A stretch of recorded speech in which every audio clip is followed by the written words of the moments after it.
Big Story Breakdown. Major infrastructure projects. It's tonight's Big Story Breakdown. Some costs tied to Oklahoma City's new arena are going up. City Council approving more than $5 million in budget increases for portions of the project today. But as Fox 25's Emma McAndrews discovered, those changes will not increase the arena's overall budget. Oklahoma City Council approved over $5 million in increases to portions of the new arena's budget on Tuesday. These contract increases are related to acquiring what goes into the new building. However, city leaders say this is not an additional cost taxpayers will have to pay for. So it was always in the budget. We always had money in there. We just hadn't completely decided how much that was going to be and broken out that part of the budget. MAP's program manager David Todd says they had planned for this adjustment. It was about who they were going to bring in for these parts of the project. We always knew we were going to have to do this. We just didn't know how we were going to do it. Whether we would have the contractor do it, whether we would do it, or whether we would hire a third party. Todd says this is just a formalization with the groups. The money has always been in the accounting process, but now it's being formalized and we're hiring them to do the purchasing. We asked Todd where the increase was able to come from in the budget.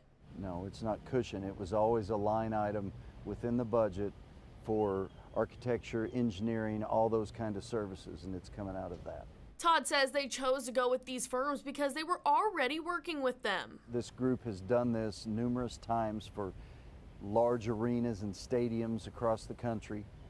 They have extensive experience in this. They're already working for us. It made sense to go with them. We also asked if there are any future increases they anticipate that would affect the whole project's budget. I don't anticipate any additional right now, but it's 2.5 years before we finish the project. So there could be something, but I don't anticipate that right now. Reporting in Oklahoma City, Emma McAndrews, Fox 25 News. An Oklahoma City skyline one step closer to a new addition after city leaders broke ground on the new MAPS 4 multi-purpose stadium. New $121 million project will help shape Oklahoma City's future as a hub for sports, entertainment, also community events. The stadium, one of several voter-approved projects funded through the MAPS 4 initiative. City leaders tell us the project will be fully paid for by the time it's completed. This city continues to make a bold statement that our NBA championship was just the starting point. And certainly solidifying our place in the world's most popular sport is critical to that strategy. The role of soccer, football, and our global interconnectedness will be on display in the weeks ahead as the United States hosts the World Cup. I mean, he brought up the Thunder, but that was Russell Westbrook back there with a shovel. Just saying, the facility being designed to host a wide range of events, including professional soccer and football games. Construction expected to be finished by 2028. Tonight, more controversy brewing over data centers, this time in Claremore. City officials voted last week to approve a tax incentive district for the Project Mustang data center. Over the past few days, people in that community have taken their concerns to City Hall, hoping to pump the brakes. They've started petitions for the data center to be put up for a vote by the people. What the referendum does is it says, hey, look, the city passed these 3 ordinances. Ordinance number 10, ordinance number 11, and ordinance number 12. Do you want the ordinance? Yes. Do you not want the ordinance? No. Everybody in Rogers County really needs to be concerned about this and informed before it's put in. People we spoke with say a potential referendum would be an opportunity for everyone in the community to weigh in on the center. Signature gathering is now underway. Meanwhile, a Tulsa citizen wants more public input about a proposed data center in their community. Project Anthem is a multi-billion-dollar data center campus developed by Meta. That site has sparked significant local debate regarding economic impact, noise, and utility strain. Bert Mumolo from our sister station has this story. Ask AI any question and it'll spit out an answer in milliseconds. That's thanks in part to the abundance of data centers. Ironically, a Tulsa woman is having one heck of a time getting answers to her questions about the construction of a data center. I've been concerned about the data center stuff for over a year now. Cheyenne Morgan lives just a couple of miles away from Project Anthem, and tomorrow she'll be speaking before the Tulsa City Council asking for action. I want them to inform the neighborhoods about what the actual impacts of Project Anthem will be. 2 weeks ago, she sent a Meta official who's been interacting with the community about the project a series of questions, including, will you assume financial responsibility when this facility makes housing values lower in the proximity to the data center? And did they ever respond? No. Never? Never. I mean, what does that say? It says that they don't care about informing the community that they're going to be in. They don't care about meaningful community relationships. Also out near the site today, firing up his drone, they're just popping up everywhere, all at once, with little to no regulation. Joe Cash lives in Coweta, where plans for Project Atlas were recently scrapped. These data centers could probably get a lot more traction if they weren't so secret squirrel. You know, everything's a secret with them. They don't want you to know who they are. It's now known, of course, that Meta is behind Project Anthem. But Joe, being the curious sort, I figure I would come by on my way home and fly my drone over the area because I know those data centers, they really hate photography. So his images show remarkable progress and illustrates the dichotomy of the data center age. There is that pull between economic development. yes, But it's like, at what price? exactly. And we need money in our community. We need these fundings. However, like you said, the price, the cost of it, it just sounds like it outweighs the good in it. For Cheyenne, meanwhile, she's hoping city leaders will create what's called a cumulative impact ordinance, which would give residents and concerned community members more oversight over the zoning process. Bert Mumlo reporting. We did reach out to Meta to ask them about Cheyenne's questions. We have yet to hear back. Tonight, Representative Tom Gann challenging a major Oklahoma Corporation Commission decision tied to future power demand in eastern Oklahoma. Gann has appealed the OCC's approval of roughly $1.3 billion in generation and storage projects to the Oklahoma Supreme Court.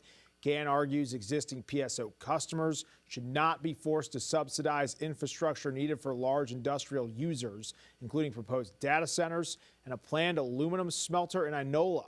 More than 300 PSO customers are involved in a separate case tied to the utility, seeking an additional $600 million rate increase.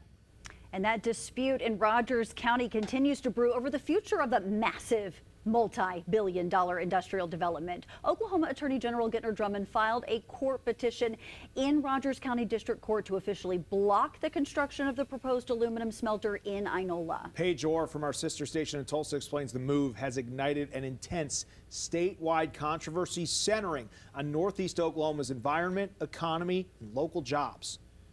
Today, I filed a petition in Rogers County District Court to block the proposed heavy industrial aluminum smelting complex in Inola.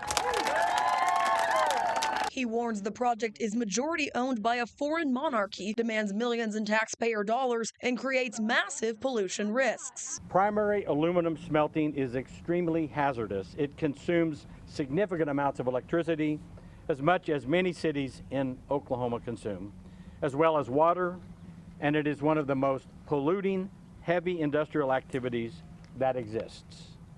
The process also wreaks havoc on cattle, threatening Oklahoma's single largest agricultural sector. The legal opposition is a major relief for local families who have been meeting regularly since February. Residents who live within just 2 miles of the proposed site say the toxic air emissions will decimate nearby homes, farms, and schools. This is a life changer for our community. It is going to decimate us if we don't stand up and fight against it. And I'm very concerned for our next generation. of residents. Local neighbors argue that the development is not an American business, and they worry local job promises will go to overseas workers. They like to say that this is good for American business, but this is not an American business.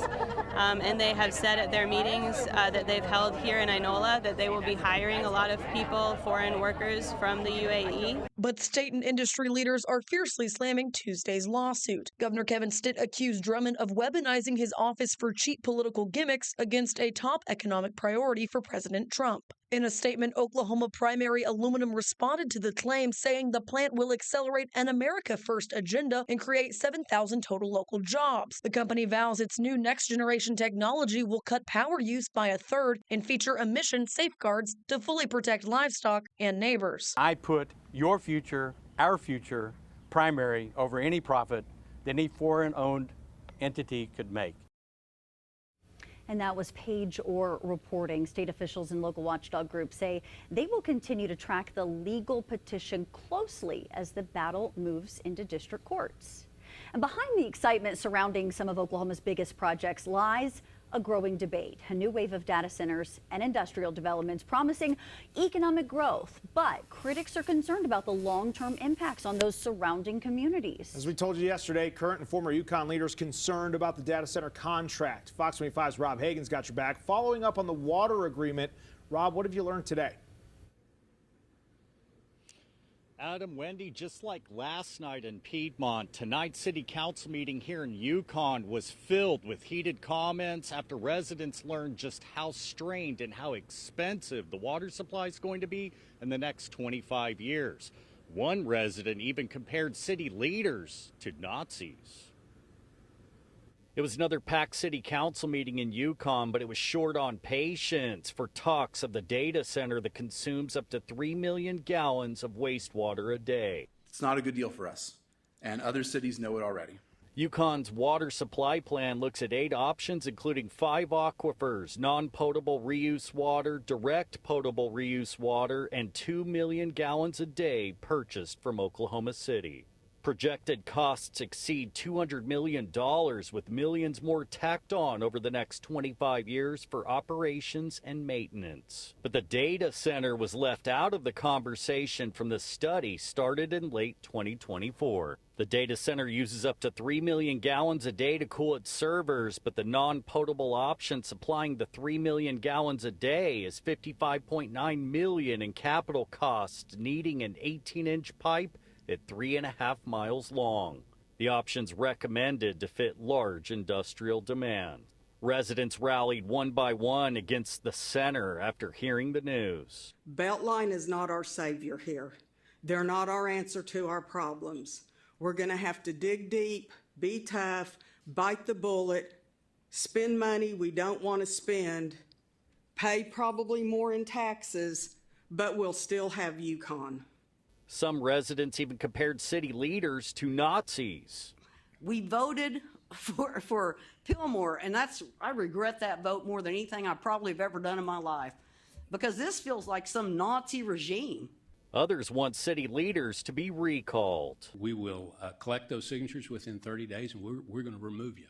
Concern grew over the data center agreement centered on the purchaser that has an out and not the seller. Something the city manager was said to get wrong in August. Data centers are bad for the communities they inhabit, and more cities are turning away. It's time we turn away as well. And now the city council meeting ended just like it began. Councilmember Caccini is threatening to sue Mayor Brian Pillmore over comments made previously in a May 5th meeting. Pillmore was not at this meeting because he's on vacation with his family. We'll keep you posted on all things Yukon in the coming weeks. Until then, live in Yukon, Rob Hagan, Fox 25 News. Rob, thank you. Oklahoma spaceport known as Infinity One has come to an agreement with Dawn Aerospace to establish its U.S. headquarters next year. The agreement will establish Oklahoma as a premier U.S. launch site for microgravity research and suborbital space flights. State leaders say they have invested $30 million in upgrades at the facility since 2024. And that was your big story breakdown. You can stay up to date about the new arena and various data center projects, as well as the proposed aluminum smelter, all on OKCFox.com. Plus, head over to our YouTube page. You can watch all of our previous big story breakdowns. Just scan the QR code on your screen or search OKC Fox.